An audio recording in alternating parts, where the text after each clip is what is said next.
네, 시청자 반갑습니다. 웅아! 와, 오늘은 락 스프레이. 혼자서요? 저는 네. 밥을 먹었더니 그지? 피곤하네. 저 괜찮은데요? 당황스럽네. 네. 야, 어떡할 거야? 계속 피드백이 들어오잖아. 왜요? 재미없다고. 충분히 재밌지 않나요? 재미없대. 죄송합니다. 와가. 재밌게 해야 되는데 힘들다 그지? 이런 말 해도 돼요? 그럼 너무 솔직한데요. 우리의 사정을 알려드려야지. 우리 지금 힘들다는 거야. 저는 괜찮습니다. 이거 없네. 빨리 하고. 네. 지난 시간에 뭐 배웠는지 기억나? 지난 시간이요. 약속에 대해서. 그렇지. 어떤 약속에 대해 배웠어? 옛 약속 그치, 구약. 옛 약속. 구약. 구약이 옛 약속이라고 했지. 네. 그 약속의 3요소에 대해 배웠잖아. 첫 번째 뭐였어? 대상. 대상 누구였어? 구약의 대상이요? 그 이스라엘 사람들 누구랑? 하나님. 그치. 하나님이랑 이스라엘 사람들. 네. 즉 육적인 혈통이라고 해서 육적 이스라엘이라고 했지. 응. 내용은 뭐였어? 내용이요. 두 가지였는데. 그 율법. 그치. 하나는 모세 율법. 네. 그리고 메시아. 그치. 메시아를 보내주겠다고 한 약속. 네. 근데 약속이 지켜졌다 안 지켜졌다? 안 지켜졌다. 안 지켜졌지. 네. 하나님이 육적 이스라엘 백성들한테 여러 번의 기회를 줬음에도 불구하고 이들이 율법도 어기고 또 메시아를 보내주겠다라고 한 약속도 어겼기 때문에 이제 완전히 구약은 뭐였다? 깨졌다. 그치. 네. 끝난 거야. 끝났다. The end. 오케이? Got it. 그래서 히브리서 8장 7절 말씀에 가서 보면 네. 저 첫 언약이 첫 언약은 구약을 말하는 거야. 네.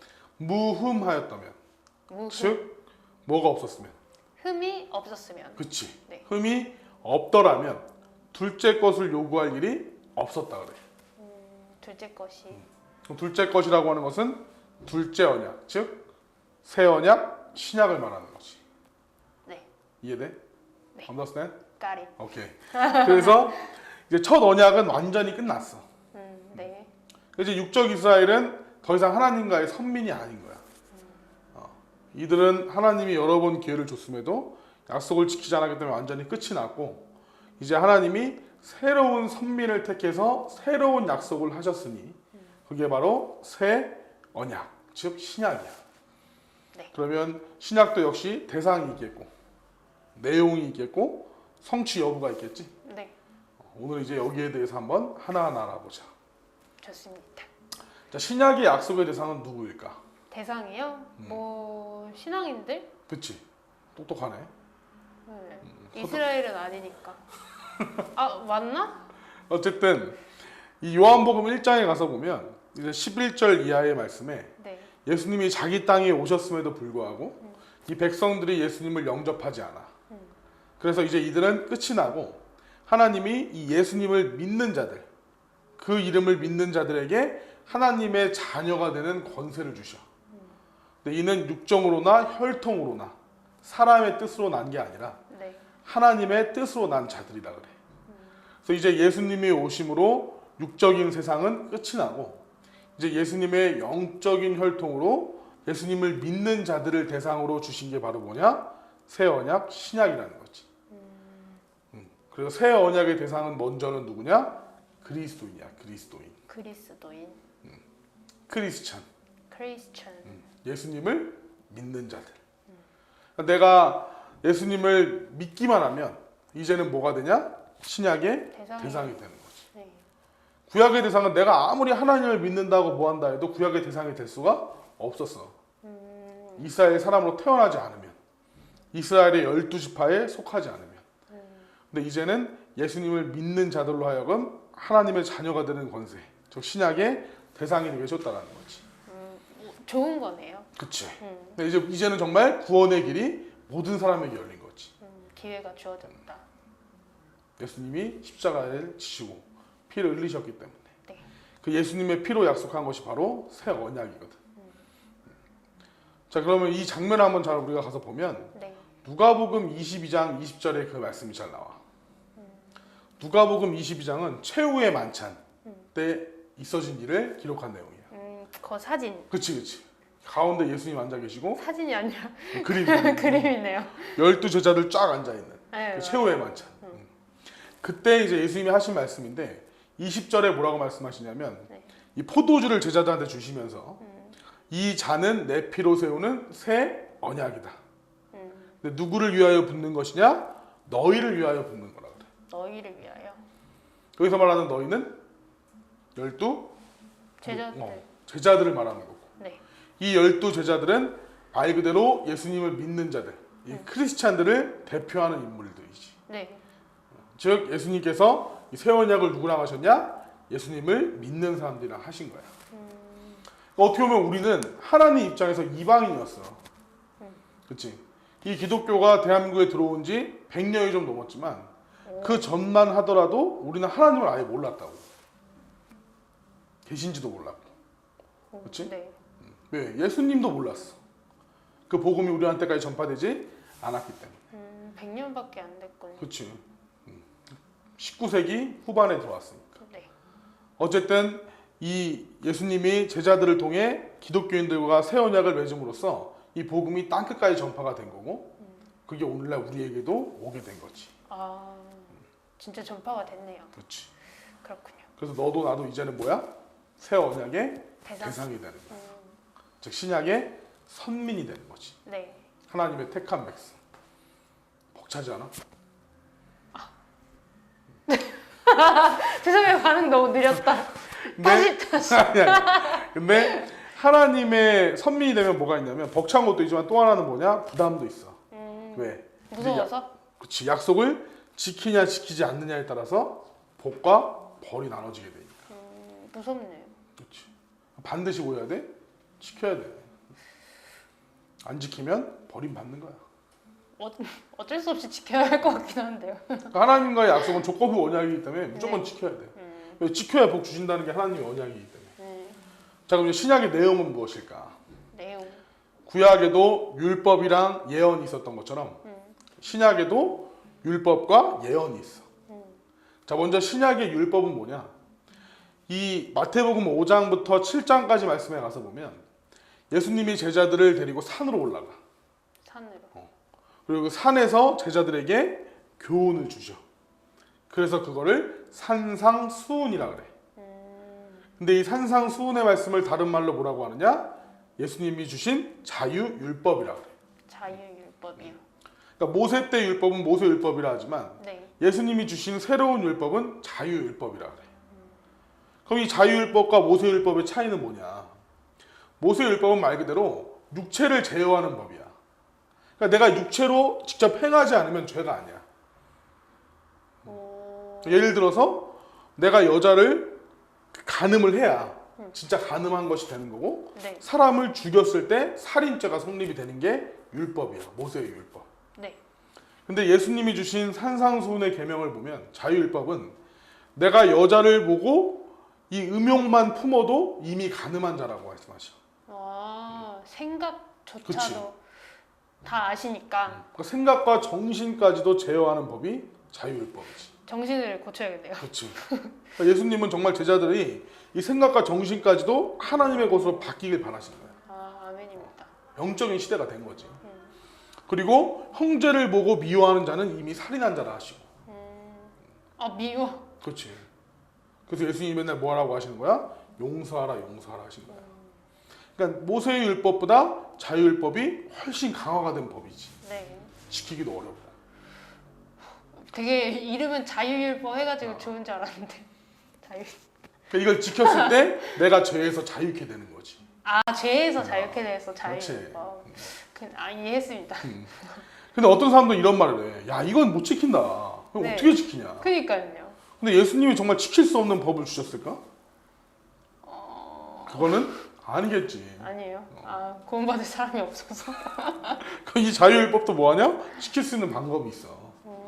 자, 그게 뭐냐면 먼저 로마서 13장 10절 말씀에 가서 보면 사랑은 율법의 완성이라고 해. 그럼 결국 이 율법은 무엇으로 완성이 되느냐? 러브? 사랑. 이 사랑으로 완성이 되는 거야. 네. 그럼 성경에서 말하는 사랑은 뭘까? 사랑. 이 남녀간에 만나서 하는 뜨거운 사랑? 아닐 것 같아요. 이런 걸로 자유율법을 지킬 수는 없겠지. 그렇지? 그럼 도대체 뭐 어떠한 사랑을 말하는 거냐? 마가복음 12장 30절에서 31절 말씀에 이 예수님이 가장 큰 두 가지의 계명을 말씀하시는데 첫 번째는 하나님을 사랑하라는 거야. 하나님을 사랑? 네 마음을 다하고 뜻을 다하고 목숨을 다하여 주 너의 하나님을 사랑하라 하셔. 또 내 이웃을 내 몸과 같이 사랑하라 하시지. 그럼 우리가 지켜야 될 건 뭐야? 먼저는 하나님을 사랑하는 거야. 그럼 하나님을 사랑하게 되면 이 자유율법을 뭐 할 수 있다? 지킬 수 있다는 거지. 그럼 하나님을 사랑하는 게 뭘까? 하나님을 사랑하는 거? 기도 잘하고 사랑해요 이러면 되는 걸까? 안 좋아하실 거 우리 왜 맨날 찬양하잖아. 주 사랑한다고. 맞아요. 아버지 사랑한다고. 사랑해요 하면서 맨날 사랑한다고 그렇지. 네. 근데 말로만 사랑한다고 해서 사랑이 아니잖아. 그쵸. 행동으로 보여야 되지 않을까요? 행동으로도 보여야 되고 또 사랑은 뭐가 중요하냐? 받는 사람 입장이 중요한 거야. 받는 사람이 사랑이라고 느꼈을 때 진정한 사랑이 되는 거지. 그럼 하나님이 우리에게 원하시는 사랑은 뭘까? 하나님이 뭘 받으셨을 때 좋으실까? 이 부모들이 자녀들이 어떻게 하면 가장 기뻐하죠? 말 잘 들으면 그렇지, 말 잘 들을 때. 잘 먹으면 하나님도 하나님 말씀 잘 듣길 원하시는 거야. 그게 하나님을 사랑하는 거지. 그래서 요한일서 5장 3절에 하나님을 사랑하는 사람은 자는 하나님의 계명을 지킨다 그래. 계명을 지키는 자. 결국 하나님의 말씀을 지키는 게 뭐 하는 거야? 하나님을 사랑하는 거야. 진짜 말 잘 들어라네요. 그럼으로써 뭐 하냐? 우리가 이 자유율법까지도 지킬 수가 있는 거지. 이해되지? 네. 그래서 먼저 우리가 하나님을 사랑해야 되고 또 이웃을 사랑해야 되잖아. 이웃 사랑은 결국 뭐냐? 아까 얘기한 것처럼 용서예요. 용서. 예수님이 제자들에게도 70번씩 7번이라도 용서하라고 하고 서로 사랑하라, 서로 용서해라. 그런 말씀 많이 하신 거예요. 그래서 하나님이 우리의 죄를 용서해 주셨으니 우리도 우리 형제들의 죄를 용서해 줘야겠지. 네. 참 힘들어. 그지? 네. 나도 참 힘들더라고. 그러게 용서면은 하지만 결국 이걸 했을 때 뭐하냐? 자유율법을 지킬 수 있다는 거. 우리가 새 언약을 지키기 위해서는 먼저는 하나님을 사랑하고 그 말씀을 지키고 형제들을 사랑하고 용서해야 된다는 거. 알겠지? 네. 자, 그러면 이제 새 언약의 두 번째 내용 예언은 무엇이냐? 요한복음 14장 29절 말씀에 이제 일이 이루기 전에 너희에게 말한 것은 일이 이룰 때에 너희로 믿게 하려 함이라 했지. 그럼 결국 새 언약이라고 하는 예언도 결국 뭐냐? 예수님이 앞으로 있어질 일에 대해서 약속을 해놓으신 거야. 근데 예수님이 앞으로 와서 하실 일이 뭐냐?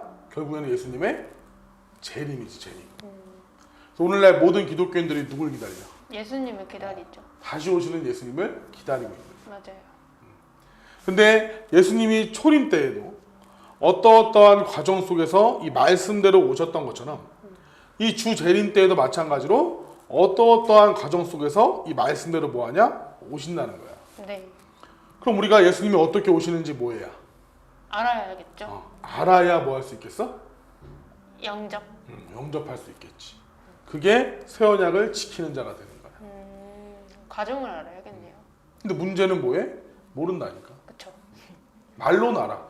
무슨 구름 타고 오시네, 나팔 불고 오시네 알지만 그게 무슨 내용인지 무슨 의미인지 하나도 몰라, 그지? 그래서 우리가 시즌 1에서 알려줬잖아. 아, 왜? 알려줬어. 나팔 생각나가지고. 그래. 그리고 그 외에도 앞으로 계시록에 대한 부분들도 계속 우리가 알아가야 돼. 결국엔 뭐냐? 요한계시록 한 권이야. 그 요한계시록 한 권에다가 이 예수님 재림 때 있어질 모든 일을 다 기록해 놓으셨다. 엑기스네요, 완전. 그럼 그걸 알아야 뭐 하겠어? 알아야 영접. 그래서 영접하고 구원 약속을 지킬 수. 지키겠지. 근데 몰라. 모르니까 새 언약을 지킬 수도 없고. 저주. 그러한 자는 네 말대로 저주를 받겠지. 계시록 1장 3절에 말씀하시기를 이 예언의 말씀, 이 새 언약의 계시록의 말씀을 읽는 자와 듣는 자들과 그 가운데 기록된 것을 뭐하는 자들, 지키는 자들에게 뭐가 있다? 복이 있다. 그래. 그럼 결국 우리는 착각하는 게 뭐냐? 예수님 믿으면 복 받는다고 생각해. 예수님을 믿으면 새 언약의 대상으로 끝이야. 선민이 된 거라고. 그럼 어떻게 보면 선민이 된 것도 감사하지. 그쵸. 근데 선민이 됐으면 뭐 해야 돼? 약속을 지켜야 지켜야 돼. 지켜야 복 받는 거야. 근데 거기 선민에서 끝이야 그냥. 거기서 자기 다 구원받았다고. 나 다 죽으면 천국 간다고. 그러니까 착각하고 신앙한다고. 근데 그런 게 아니야. 이제는 뭐해? 선민이 되었으니 약속을 깨달아서 믿고 지켰을 때 뭘 받냐? 복을 받는 거야. 그러한 자가 천국에 들어가는 거지. 그래서 요한계시록 21장 8절에서는 거짓말하는 자 그리고 믿지 않는 자 이러한 자들이 어디에 가냐? 유황불못에 들어간다 그래. 그럼 무엇을 믿지 않는다는 거냐? 예수님 안 믿는 걸 얘기하는 게 아니야. 그렇잖아. 예수님을 믿지 않는 사람이 무슨 성경을 보겠어. 그쵸. 근데 예수님을 믿기 때문에 성경을 봤지만 그 성경의 약속의 말씀이 이루어졌을 때 그것을 보고도 듣고도 믿지 않는 자들 이러한 자들이 어디에 간다? 유황불못에. 유황불못 지옥에 들어간다는 거지. 착각하는 거야. 착각하는 거. 그러게. 그래서 반드시 뭘 알아야 된다? 약속. 새 언약. 특히 이 요한계시록의 말씀을 알아야 우리가 그것이 이루어질 때 보고 믿고 지킴으로써 복을 받아 어디에 들어가느냐? 천국에. 천국에 들어간다라는 거. 그래서 우리가 반드시 새 언약만큼은 알아야 된다는 거. 네. 그리고 우리 신천지는 이러한 새 언약을 알려주고 있는 거고. 계시록 21장의 말씀대로 이 땅에 창조되는 새하늘 새 땅. 신천지가 바로 우리인 것이고. 그걸 말씀대로 증거하고 있음에도 사람들이 믿지 않고 듣지 않으려고 하는 거지. 그건 답답한 현실이네요. 그래서 우리가 이렇게나마 유튜브라도 또 여러 가지로 말씀을 전할 때 그것을 듣고 판단은 그 사람들이 하는 거겠지. 앞으로도 이제 이런 성경 말씀들을 가지고 이제 이 약속에 대한 부분을 계속 알려줄 테니 잘 듣고 깨달아서 믿고 지킴으로 복을 받아 천국에 들어가야 된다. 네. 자, 그럼 오늘 여기까지 하고 시청자분들께 인사하고 같이 돌아가죠. 네. 시청자 여러분 다음에 또 뵙겠습니다. 웅방!